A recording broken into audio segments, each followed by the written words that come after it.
আসসালামু আলাইকুম।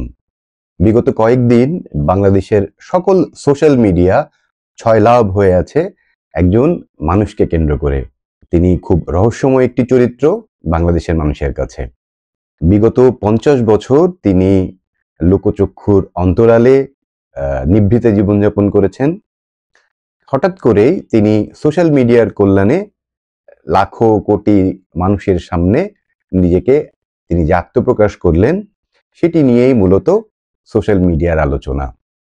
কথা বলছিলাম মেজর ডালিমকে নিয়ে, যিনি বঙ্গবন্ধু শেখ মুজিবুর রহমানের আত্মস্বীকৃত খুনি, পলাতক ফাঁসির আসামি। তিনি বিগত ৫০ বছর তার অবস্থান সম্পর্কে খুব বেশি জানা যায় না। তার কার্যক্রম সম্পর্কেও খুব বেশি জানা যায় না।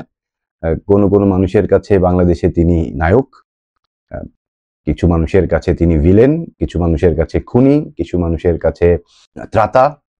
তার অনেকগুলো এই পরিচয়ের মধ্যে তিনি নিজেকে একজন মুক্তিযোদ্ধা পরিচয় দিতে বেশ স্বাচ্ছন্দ্য বোধ করেন বলেই আমরা তার ইন্টারভিউতে দেখেছি। নিজেকে তিনি একজন মুক্তিযোদ্ধা হিসেবে পরিচয় দিয়েছেন। মুক্তিযুদ্ধে অসামান্য অবদানের জন্য তাকে যে পদবি দেওয়া হয়েছে, উপাধি দেওয়া হয়েছিল, সেই পরিচয়টি তিনি বেশ গর্বের সাথে দিয়েছেন। অনেক বিতর্কিত বিষয়ে তিনি কথা বলেছেন। তার অবস্থানকে তিনি পরিষ্কার করার চেষ্টা করেছেন। তার লেখার মধ্যে আমরা ইতিমধ্যেই যেই বিষয়গুলো সম্পর্কে আমরা জানতাম, সেটিকে তিনি নিজে মুখে বলেছেন। মেজর ডালিমের এই পুরো ইন্টারভিউটি নিয়ে আসলে মানুষের অনেক কৌতূহল থাকাটা স্বাভাবিক। আমারও কিছু বিশেষ কৌতূহল উদ্বেগ হয়েছে, কিন্তু আমার দুর্ভাগ্য যে আমি ওনার সাথে কথা বলতে পারছি না। কথা বলতে পারলে হয়তো কিছু যৌক্তিক বিষয়ে আমি তার কাছে ব্যক্তিগতভাবেই জানতে চাইতাম।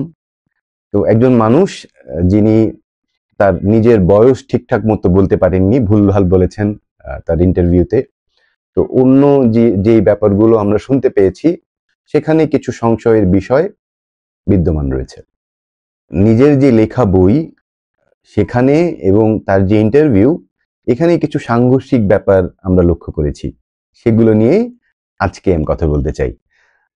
কিন্তু যেটি হয়েছে যে তার বইতে আমরা যেটা দেখতে পেয়েছি যে শেখ মুজিব হত্যার কারণ হিসেবে তার অদূরদর্শিতা, তার নেতৃত্বের অভাব, তার অত্যাচারী হওয়া, বাকশাল, রাষ্ট্র পরিচালনায় অক্ষমতা ইত্যাদি নানা বিষয়ে আমরা ইতিমধ্যেই জানি। কিন্তু তার ইন্টারভিউটিতে আমরা যেই নতুন তথ্যটি পেয়েছি, সেটি হচ্ছে যে মুক্তিযুদ্ধ চলাকালীন সময়ে বঙ্গবন্ধু শেখ মুজিবুর রহমানকে হত্যার যেই পরিকল্পনা তারা করেছিলেন, সেটি তিনি প্রকাশ করেছেন, যেটি আসলে খুবই চাঞ্চল্যকর একটি তথ্য। যে মানুষটি বাংলাদেশেই বর্তমানে ছিলেন না, তিনি পাকিস্তানের কারাগারে ছিলেন। তিনি বাংলাদেশ স্বাধীন হবে কিনা, তিনি সরকার গঠন করবেন কিনা, তিনি বাংলাদেশের রাষ্ট্রপতি হিসেবে দায়িত্ব পালন করবেন কিনা বা প্রধানমন্ত্রী হবেন কিনা, কিছুই তো তখন নির্ধারিত ছিল না। কিন্তু সেই মুহূর্তে তাকে হত্যার যে পরিকল্পনার কথা তিনি বলেছেন, সেটা রীতিমতো হাস্যকর। এটিকে আমি আসলে একজন বয়োজ্যেষ্ঠ মানুষের স্মৃতিভ্রম হিসাবেই দেখতে চাই। এছাড়া আসলে আমার হাতে আর কোনো উপায়ও নেই, কারণ যুক্তি দিয়ে এটিকে খণ্ডন করার কোনো সুযোগ এই মুহূর্তে আমার হাতে নেই।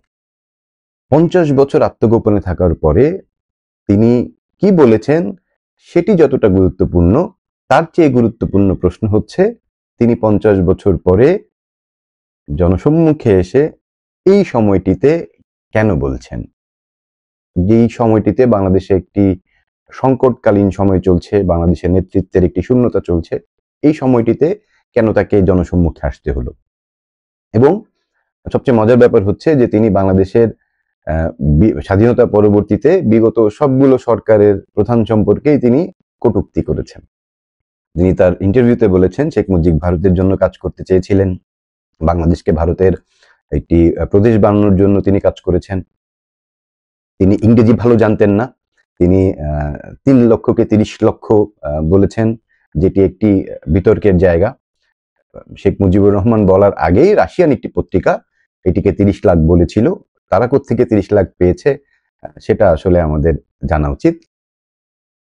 তারপর তিনি জিয়াউর রহমানকে নিয়ে বলেছেন, জিয়াউর রহমান ভালো বাংলা বলতে পারতেন না, লিখতে পারতেন না। তিনি পাকিস্তানে পড়াশোনা করেছেন, সেখান থেকেই তিনি সামরিক বাহিনীতে ভর্তি হয়েছেন।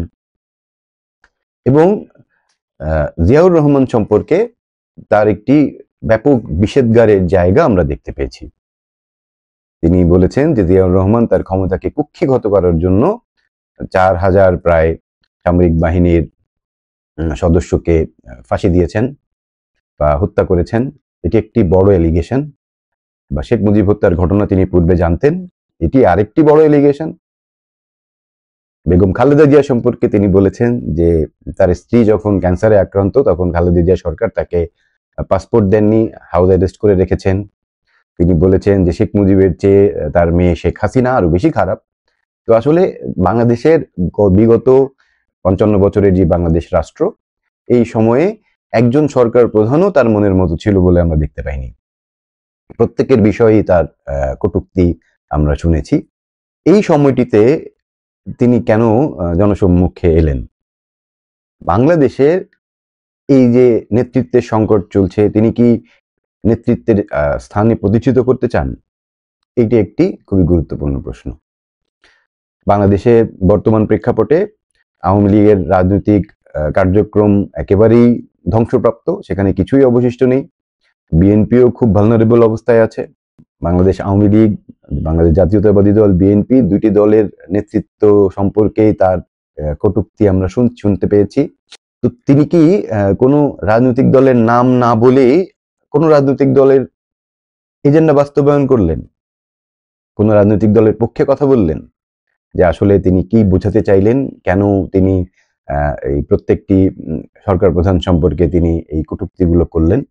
তিনি যেটি করেছেন সেটি তো অতীত, কিন্তু তার সাম্প্রতিক সময়ের যে ইন্টারভিউ, এটির একটি গভীর প্রভাব বাংলাদেশের রাজনীতিতে ভবিষ্যতে থাকতে পারে, যেটি রাজনীতি বিশ্লেষকরা মনে করছেন।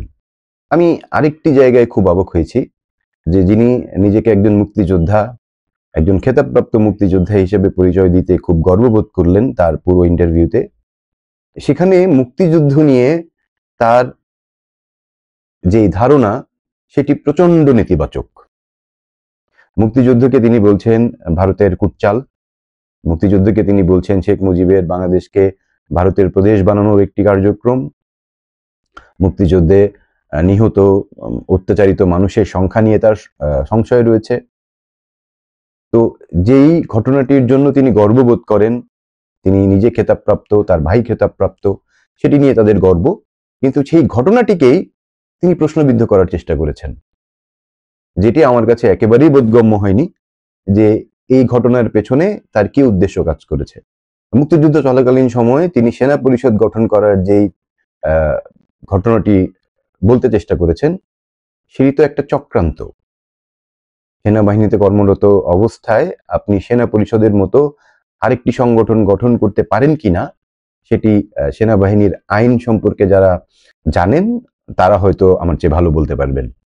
কর্নেল তাহেরের যে কারণে ফাঁসি হয়, সেই একই কারণে কি সেনা পরিষদের তৎকালীন যারা উদ্যোক্তা ছিলেন তাদেরও ফাঁসির রায় হওয়া উচিত ছিল বা হওয়া উচিত? কিন্তু যেটি দেখা গেছে যে কর্নেল তাহেরের মতো একজন বীর মুক্তিযোদ্ধা যিনি ফাঁসি কাস্টে ঝুলেছেন, মেজর ডালিমের মতো একজন আত্মস্বীকৃত খুনি যিনি ফাঁসির রায়ে দণ্ডপ্রাপ্ত আসামি, তিনি জনসম্মুখে এসে পুরনো বিভিন্ন বিষয় নিয়ে বিতর্কিত মন্তব্য করছেন।